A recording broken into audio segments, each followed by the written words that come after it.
Արդեն 13-րդ անգամ եմ ազգային ժողովում մասնակցում պետական բյուջեի կատարման հաշվետվության քննարկումներին, 6 անգամ մասնակցել եմ որպես падգամավոր եւ ահա 7-րդ անգամ մասնակցում եմ որպես Հայաստանի Հանրապետության վարչապետ։ Եվ բոլոր այդ քննարկումներում այս կամ այն չափով ընդգծել եմ, որ պետական բյուջեն ոչ այնքան հաշվապահություն կամ թվաբանություն է, որքան բովանդակություն եւ կարևորագույն խնդիր եմ համարում բյուջեի էության, այս էության ըմբռնումը ոչ միայն կառավարության անդամների եւ ազգային ժողովի падգամավորների, այլև ողջ հանրության համար։ Բյուջեն նաեւ թվային տեքստ է, որը պատմում է մեր իրականության, մեր հաջողությունների ու ձախողումների, մեր մարտահրավերների ու հնարավորությունների մասին։ Ու կարևոր է, որ մենք բյուջեի թվերը կարողանանք թարգմանել եւ դարձնել բովանդակային տեքստ եւ բովանդակային տեքստերը կարողանանք արտահայտել թվային ձևով։ 2024 թվականի պետական բյուջեի եկամուտները կազմել են 2 տրիլիոն 579 միլիարդ 200 միլիոն դրամ։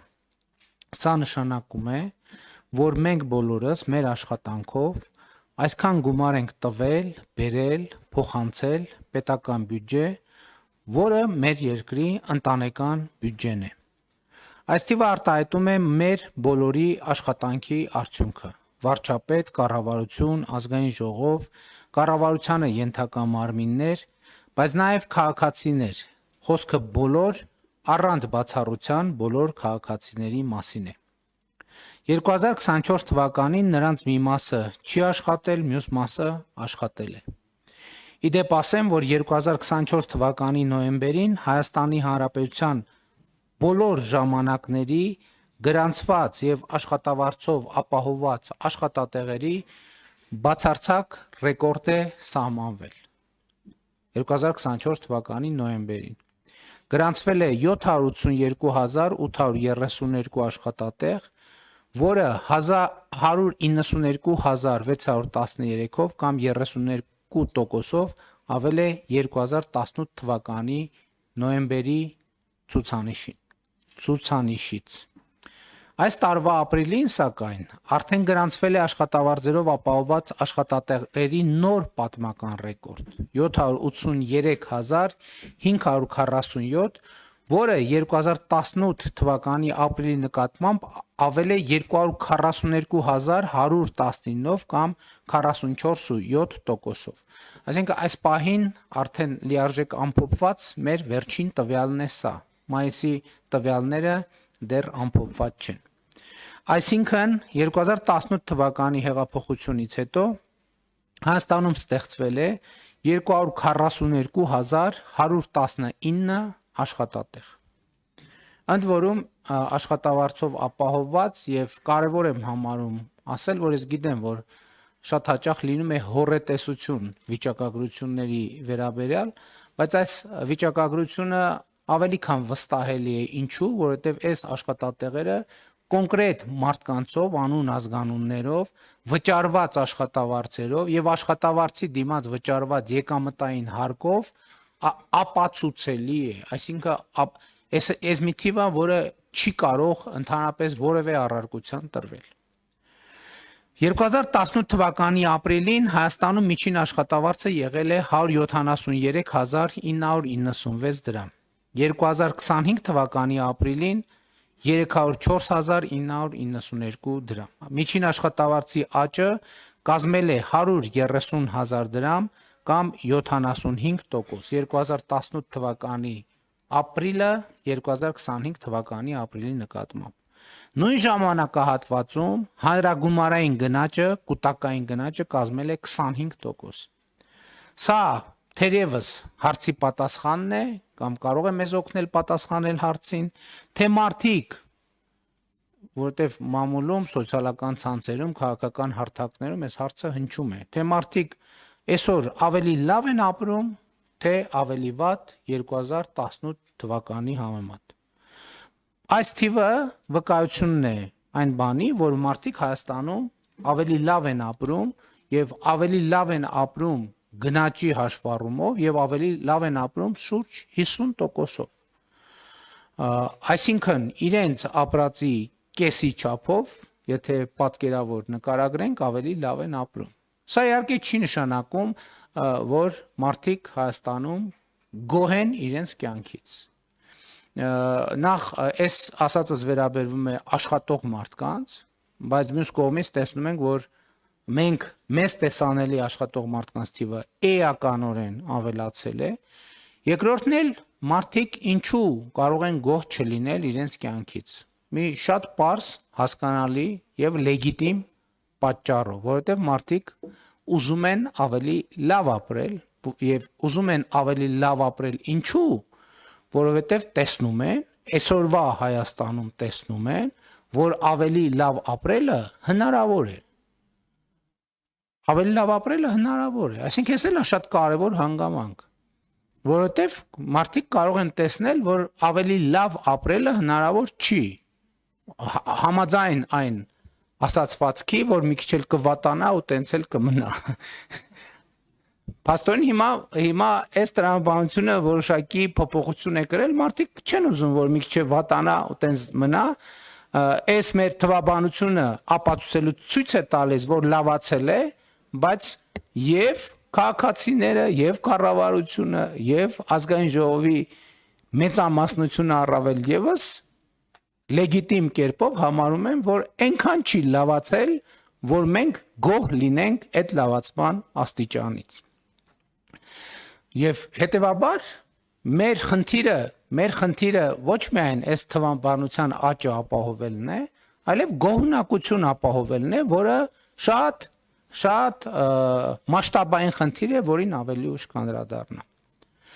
Բայց ուզում եմ ընդգծել նաև մի փոքր առաջ անցնելով, որ այդ գոհունակության ընկալումը շատ ուղիղ կապ ունի պետական բյուջեի մեր ընկալումների հետ։ Այսինքն ապրելուց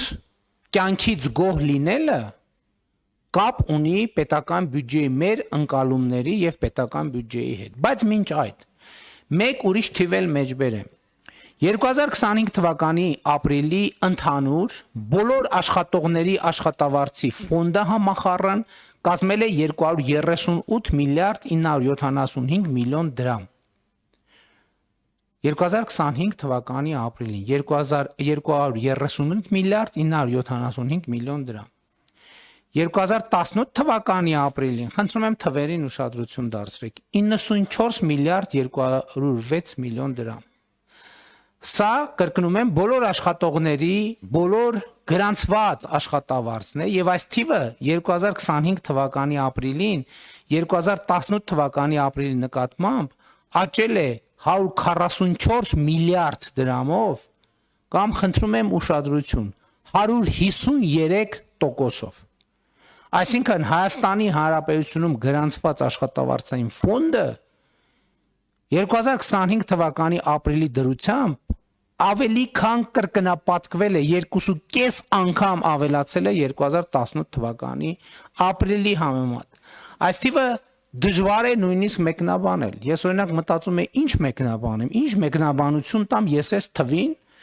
այս տարբերությունը շատի ու քչի մասին չի ամենևին, որովհետև սա մի դեպք չի, որ ասենք, տեսեք, այն ժամանակ քիչ է եղել, հիմա շատ է։ Սա տարբերությունն է պետության եւ չպետության միջև։ Մենք չենք կարող այս թվերը համեմատել, ասել, գիտեք, տեսեք, թիվը այն ժամանակ ինչքան քիչ է եղել, հիմա ինչքան շատ է, որովհետև սա այդ կատեգորիայի եւ այդ հարթության մասին չի։ Սա պետության ու չպետության մասին է։ Վերադառնալով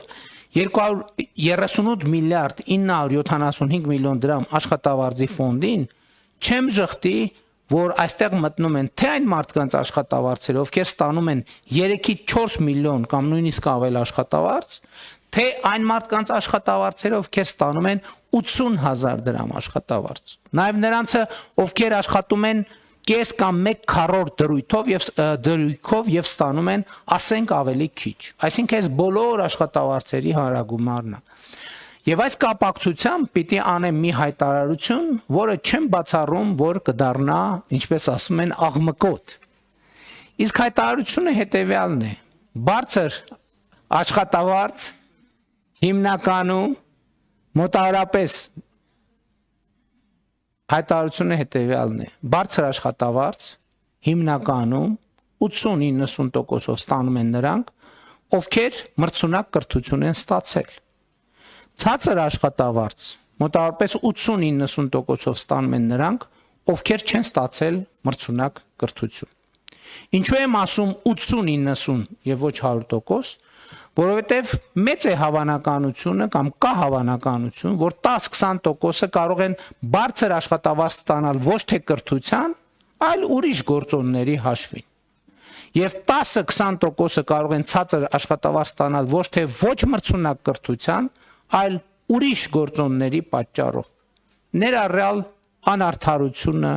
կարգավորումները եւ այլն եւ այդպես շարունակ։ Բայց ես որևէ կերպ հնարավոր չեմ համարում, որ այդ շեղումը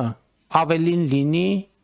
10, մաքսիմում 20%-ից։ Եվ հետեւաբար ուզում եմ ընդգծել 80-90%-ով բարձր աշխատավարձ ստանում են նրանք, ովքեր ստացել են մրցունակ կրթություն, եւ 80-90%-ով ցածր աշխատավարձ ստանում են նրանք, ովքեր չեն ստացել մրցունակ կրթություն։ Իհարկե, այս ընկալումը չի կարող վերաբերվել սոցիալական հատուկ խմբերին, որոնք բոլորովին ուրիշ պայմաններում են։ Ահա վերնշված գործոնն է պատճառը, որ այդ 80-90%-ի մասին հիշատակումը, որ կրթության ոլորտի բարեփոխումները այնքան կարևոր են մեզ համար։ Կառավարությունում տեղի ունեցած քննարկումների արդյունքում մենք որոշել ենք, որ հանրակրթական մեր դպրոցներում մեր աշակերտներին հենց այս ուղերձը պետք է տանք։ Պետք է նրանց ուղիղ եւ աներկբա ասենք. Սիրելի երեխաներ, լավ սովորեք, որ լավ ապրեք։ Այս համատեքստում սակայն մենք պետք է ընդլայնենք լավ ապրելու մասին մեր պատկերացումների շրջանակը եւ ճշգրտենք այդ շրջանակը։ Ինչ է նշանակում լավ ապրել։ Իհարկե անհատական մակարդակով յուրաքանչյուր քաղաքացի, յուրաքանչյուր անհատ ինքն է որոշում, թե ինչ է նշանակում լավ ապրել։ Դիոգենեսը օրինակ ապրում էր տակառի մեջ, որովհետեւ համարում էր, որ դա է կյանքի կատարյալ ձևը, բայց սա էլ առանձնահատուկ դեպքերն են եւ կարծում եմ, որ մենք պետք է ձևակերպենք լավ ապրել ինչ է նշանակում եւ քանի որ մեր կառավարության խոսույթում մարդու երջանկությունը առանձնահատուկ տեղ է զբաղեցնում, կարծում եմ պետք է նաեւ ձևակերպել ինչ է նշանակում լավ ապրել լինում է նշանակում եմ կարծիքով լինել երջանիկ, իսկ երբ է անհատը երջանիկ։ Իմ կարծիքով անհատը երջանիկ է, երբ ազատ է, պաշտպանված է, առողջ է, ստեղծագործ է, ունի սոցիալական միջավայր, սիրված աշխատանք, որի վաստակով հասանելիություն առողջ սննդին, առողջ ապրելակերպին, անհրաժեշտ կենցաղային պայմանների, պարբերաբար ճամփորդում է, սիրված է, հարգված է, հաղորդակից է հոգևոր կյանքին եւ կամ մշակույթին։ Հետևաբար, բայց ինչի համար եմ այս ամեն ինչը ասում պետական բյուջեի կատարման հաշվետվության քննարկումների ժամանակ։ Ուզում եմ ասել, հարգելի գործընկերներ, եւ ասում եմ ի պատասխան նաեւ այն հարցի, թե որը շատ երկար ժամանակ, այսինքն առնվազն 2018 թվականից հնչում է, թե ինչ է երջանկությունը, կառավարությունը ո՞նց է ապահովելու երջանկությունը եւ այլն եւ այդպես շարունակ։ Այս ձևակերպումները տվեցի հետևությունը անելու համար։ Երջանկությունը, հարգելի գործընկերներ, պետական բյուջեի ծախսային ուղղություն է եւ ծախսային հոդվածների որոշակի տրամաբանություն է։ Երջանկությունը Հայաստանի քաղաքացիների երջանկությունը Հայաստանի Հանրապետության պետական բյուջեի ծախսային հոդվածների որոշակի ուղղություն է եւ որոշակի տրամաբանություն է։ Փորձեմ հիմնավորել։ Ասացի, որ մարդը երջանիկ է, երբ որ ազատ է։ Ազատությունը նշանակում է ժողովրդավարություն, ազատությունը նշանակում է օրենքի գերակայություն,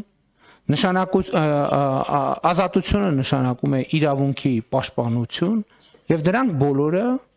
արտահայտված են այս կամ այն չափով Հայաստանի Հանրապետության պետական բյուջեում։ Ժողովրդավարական ինստիտուտների կայացումը եւ զարգացումը մենք ռազմավարություններ ունենք դրանց վերաբերյալ, այդ ռազմավարությունները ունեն միջոցառումների ծրագիր, այդ միջոցառումները